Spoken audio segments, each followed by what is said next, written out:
Estamos en el destacamento policial de Arana. Este espacio funcionó como un centro clandestino de detención en 1976, en la dictadura. Estamos hablando y vamos a charlar con Rubén López, hijo de Jorge Julio López, 2 veces desaparecido, víctima del golpe de Estado y quien hoy actualmente todavía no se sabe qué sucedió, luego de que testificara en 2006 en el primer juicio contra Osvaldo Echecolás, y que su testimonio fuera clave para saber el tipo de torturas y de represión que se llevaron en este lugar. Así que bueno, muchas gracias Rubén por darnos esta entrevista. No, a ustedes gracias por estar siempre, cada uno de los que siempre nos entrevistan, cada oportunidad colaboramos y ayudamos a construir también un poco lo que fue el testimonio de mi viejo, la memoria, la verdad de la justicia. Se viene una fecha que es re importante, que es la del 24 de marzo, para recordar sobre todo a las víctimas y el valor de sus testimonios. Bueno, tu papá fue muy importante para saber qué fue lo que sucedía en los centros clandestinos de detención en la dictadura, aquí en La Plata, en estos espacios, ¿no? Que estaban quizás un poco más alejados del casco urbano, pero que eran muy importantes para desarticular las militancias, los espacios de organización. Y tu padre tuvo la valentía en su momento de testificar contra Osvaldo Echecolás en 2006. ¿Cómo fue para vos, más allá de ese valor histórico que tiene, que tu padre hablara en contra de los genocidas? ¿Cómo fue para tu familia y para vos ese tránsito?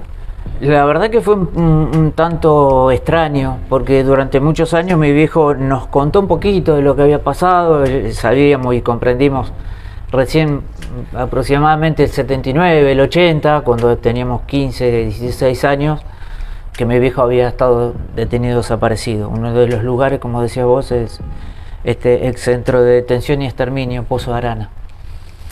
No entendíamos mucho. A lo largo de los años y con el venir de la democracia empezó a militar para llevar adelante los juicios. En el primero que participó, los denominados juicios por la verdad, pero no nos contaba. Sabíamos que iba a hacer algo, pero no nos decía. Siempre supimos y entendimos a lo largo del tiempo, comprendimos mejor que nos cuidaba, sobre todo para no hacernos más daño. Él sentía que de alguna manera, él le contaba a sus compañeros de celda cuando estuvo, antes de salir, que estuvo en la unidad penitenciaria número 9, que tenía esa, no sé si llamarlo vergüenza, de que durante 3 años prácticamente él no estuvo con nosotros. Entonces creo que en esa forma, en ese pacto de silencio que hubo entre mi vieja de no preguntar y mi viejo no contar, era para protegernos a nosotros como familia.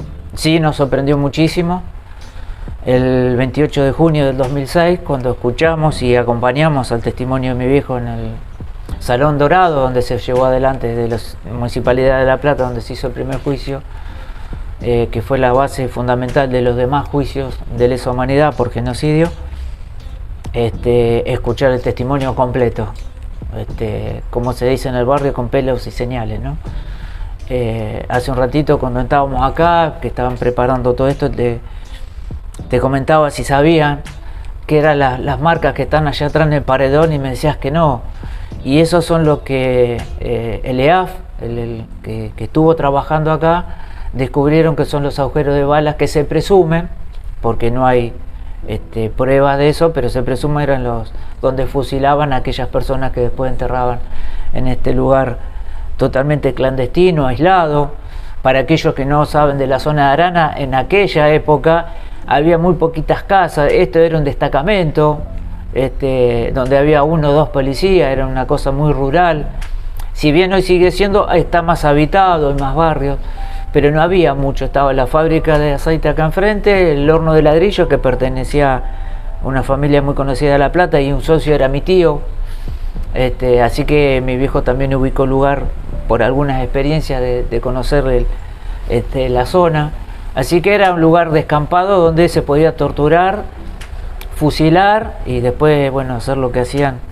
Acá tenemos las fosas detrás nuestros.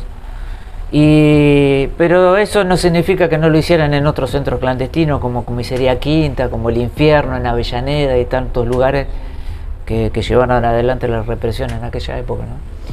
Rubén, hablabas recién un poco de lo que te sorprendió y de la cantidad de años que tu papá estuvo sin nombrar o sin relatar todo lo que vivió en Arana, en Cuatrerismo, en la comisaría Quinta, que fueron los espacios de los centros clandestinos de detención donde estuvo.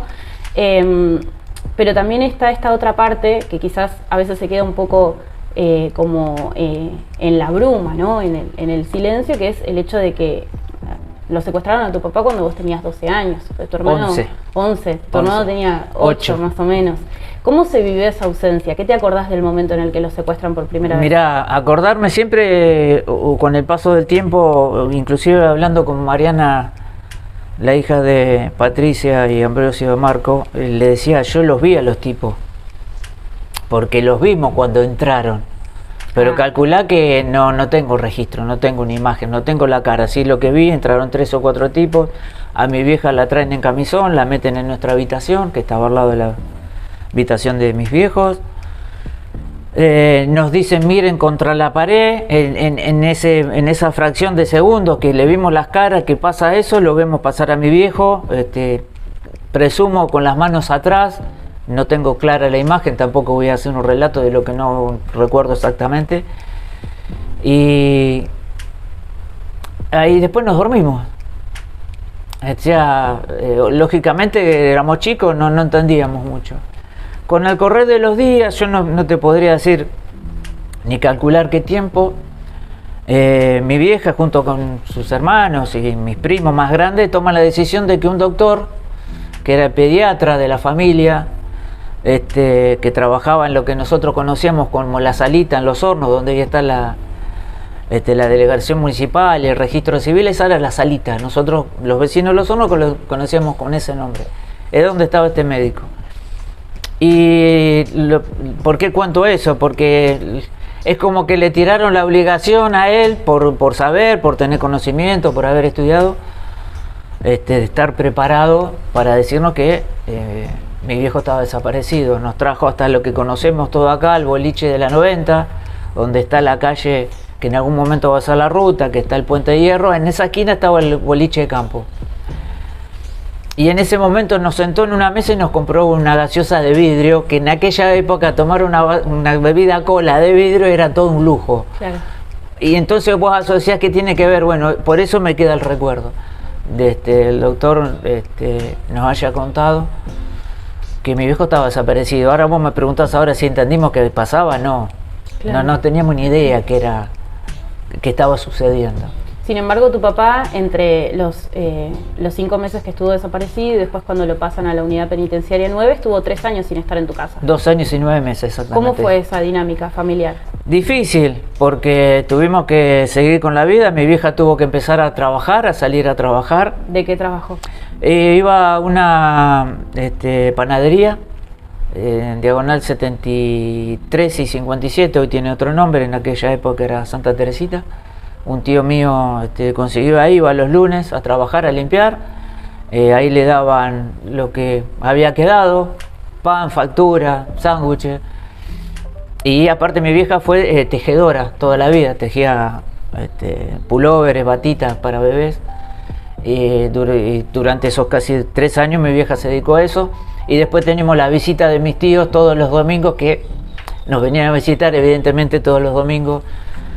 Que venían, le acercaban seguramente dinero y mercaderías. Nosotros no, esto lo digo ahora, pero no, en aquel momento no nos dábamos cuenta, no alcanzaba lógicamente. Claro. Después tomar la decisión como hijo de salir a laburar. Estuve trabajando unos años en la quinta de mi tío, después pude aprender el oficio de carpintero en una escuela. Muy joven. 12 años empecé a estudiar, después a los 15 años ya me vine para la casa de mis viejos otra vez. Conseguí trabajo en una carpintería, estuve un tiempo. En ese transcurso, entre los 15 y los 16 años, mi viejo sale. En el 80, junto con mi viejo, fuimos a una carpintería y conseguí trabajo donde estuve casi 20 años. ¿Cómo fue el reencuentro con tu papá? Medio raro, medio extraño, porque mi vieja no me acuerdo qué pasó, que un domingo nos juntamos en la casa de un tío y me dice, bueno, me avisó Tito que en la semana sale por el decreto que los libera a él y a Gustavo Calotti, es firmado el 23 de junio del 79 y el 25 de junio del 79 sale, que siempre cuenta, y en el testimonio creo que lo dice, o en una carta que él escribió en algún momento, me hacen salir por la puerta de atrás cuando los organismos de derechos humanos entraban por la parte de adelante que iban a inspeccionar la unidad penitenciaria número 9. Ese es el relato que él hace. Y lo esperé en la casa, en el patio, arreglando una mesa, ya que estaba haciendo carpintería. Rejunté unos machimbres y con algunas poquitas herramientas que tenía. Y algo que destaco siempre, porque mi viejo vino con un bolsito con 2 mudas de ropa, y durante casi 2 años y 3 meses que lo habíamos ido a visitar, habíamos llevado cosas, frazadas, ropas, aquellos más viejos van a conocer una estufa Bran Metal a querosén, porque obviamente en el lugar era muy frío, y no trajo nada mi viejo de eso, se lo dejó a todos los compañeros que habían quedado. Claro. Ese era el compromiso que tenía con ellos, junto con todos los que hoy o hace unos años se encontraron acá y todos aquellos que pasaron. Y esperándolo sin entender mucho, nunca fuimos una familia muy de mostrar sentimientos, somos bastante toscos para eso. Tu papá empezó su militancia antes de la dictadura y sí, eso fue de alguna forma, fue como de alguna manera su forma de vincularse con Los Hornos, con el barrio, me imagino. ¿Cómo era Julio López, el vecino de Los Hornos? ¿Cómo te lo acordás? Era un hincha pelota de aquello. ¿Por qué te digo esto? Siempre, y yo sigo manteniendo eso, porque lo aprendí y no puedo hacerlo de otra manera. Mi viejo sacaba su bolsa de basura y la ponía en su esquina, nunca lo tiraba en la esquina. Lo he tenido que ir a buscar peleándose con vecinos porque tiraban la basura en la esquina. Un tipo como comprometido con el barrio. Decís vos, años 73, 74, cuando se inaugura en el primer lugar la unidad básica La Maestre, organizados por chicos que tenían 17, 18, 20 años, entre ellos Jorge Pastor Azuaje, Patricia de Lloro, Ambrosio de Marcos. Y apenas se hace la presentación de la unidad básica, el que aparece es el viejo. Y el viejo era López, tenía 42, 43 años. Y empieza esa discusión entre los peronistas de Perón, como él se autodefinía, y la nueva juventud peronista.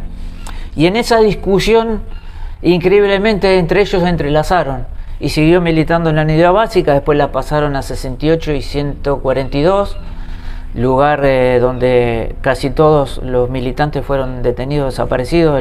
Solamente pudieron sobrevivir 2, mi viejo y Guillermo Cano. Guillermo Cano, siendo estudiante de la escuela Bucetich y hijo de policía, fue secuestrado durante 70 días, pasó por acá. Y Jorge Pastor Azuaje, que alcanza en esa vorágine poder irse del país y estar exiliado hasta el 83. Los demás no sobrevivieron, no se sabe. Y él militaba con pibes que prácticamente era el padre, simbólicamente era el padre de muchos de ellos. Y era la militancia del barrio. Yo siempre recuerdo que la oportunidad que íbamos era un fin de semana a jugar un partido de fútbol. Había mucho campo, mucho lugar, o una carrera de embolsado, o una chocolatada y juntar juguetes para los chicos del barrio. Era militancia social. Era una unidad básica Montoneros, pero la mayor militancia era social, hacia el barrio, que no había mucha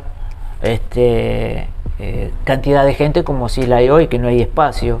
En aquella época, ahí casi enfrente estaba lo que nosotros le decíamos la quinta, eran 2 cuadras, 2 manzanas completas donde una familia plantaba verdura y las vendía a los vecinos, y así para muchos laterales había 3, 4 casas por manzana, o por cuadra mejor dicho. O sea, pero era la militancia para el barrio. ¿Cómo era el vínculo con tu papá, ya vos adolescente, en este marco de...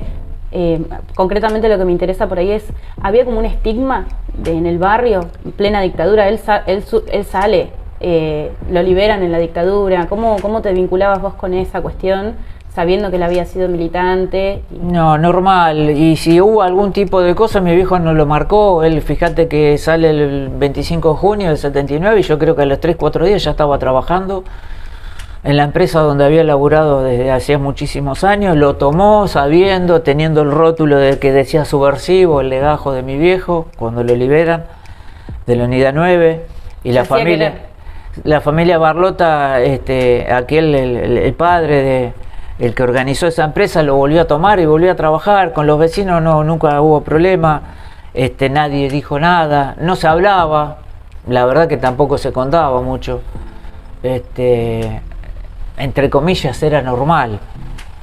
Calculá que muchos de los vecinos de aquella época eran... Cuando mi viejo compra la casa en el año 61, en la manzana había 2 casas, la que compró mi viejo y la casa de la familia Cáceres. O sea que en el año 63, cuando mi viejo se casan y se van a mudar, prácticamente eran los primeros vecinos, o sea que se conocían todos. Lógicamente ayudaban y fueron solidarios a lo largo de todo lo que pasamos. O sea que el respeto hacia... No importaba esa franja que decía subversivo para el vecino. A eso me quiero llegar, ¿no? Después de su liberación, pasan 20 años hasta que él participa de los juicios por la verdad y se convierte, digamos, en un testigo de lo que fue la represión de Estado.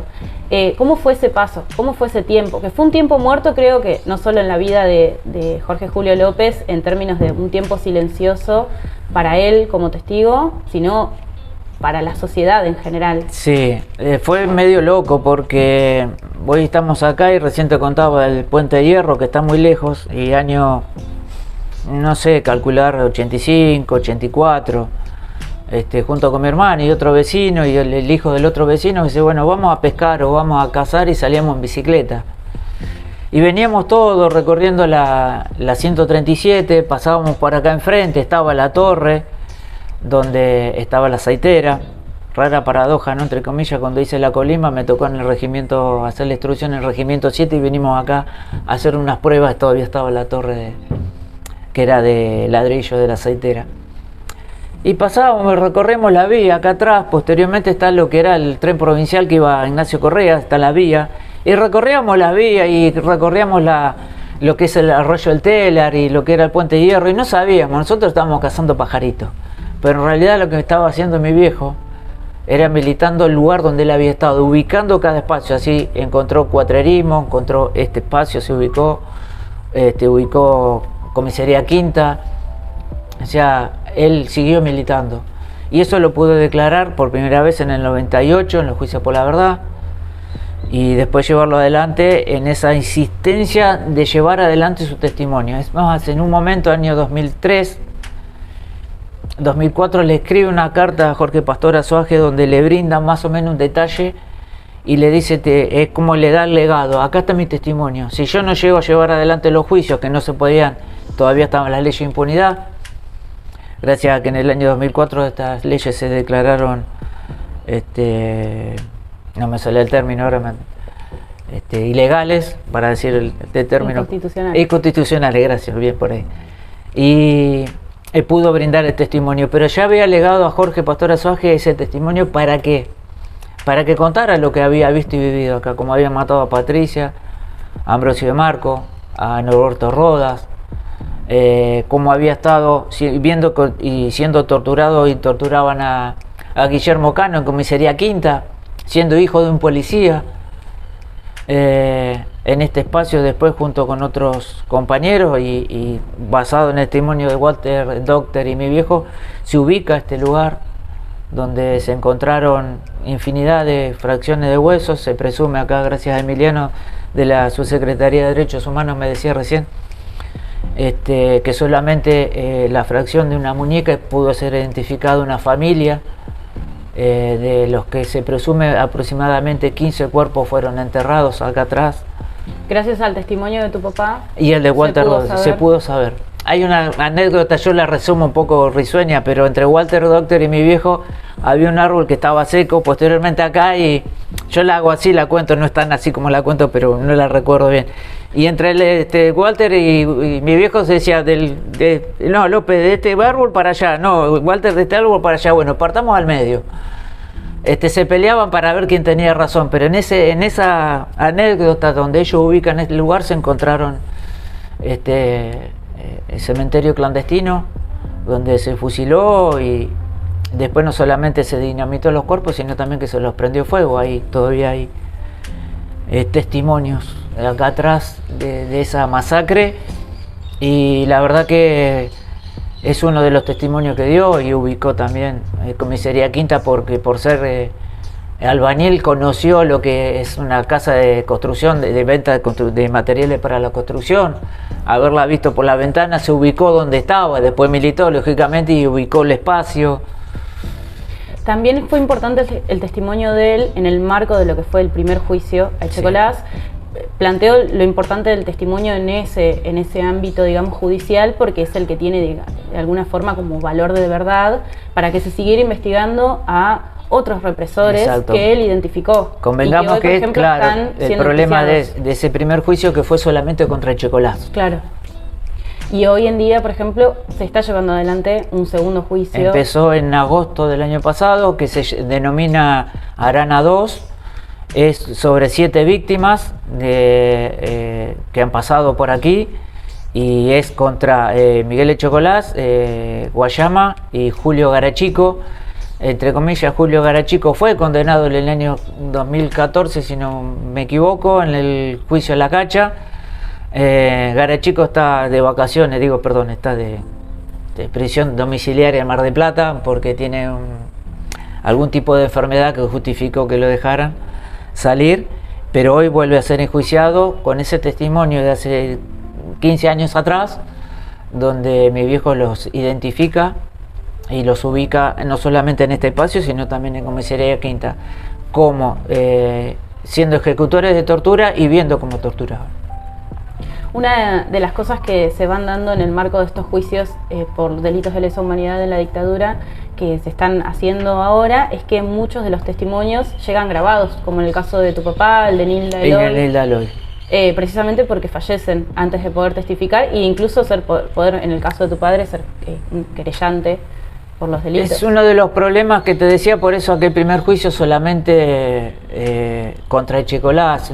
Yo no soy jurista, así que Agata soy carpintero, pero una de las cosas que planteaban es que cada vez que hay un nuevo juicio, el testigo tiene que volver a ser víctima de contar el padecimiento que contó. Y en este fue el caso de Nilda Eloy, que fue grabado en el juicio del 2014, y el testimonio de mi viejo, que fue grabado en el año 2006.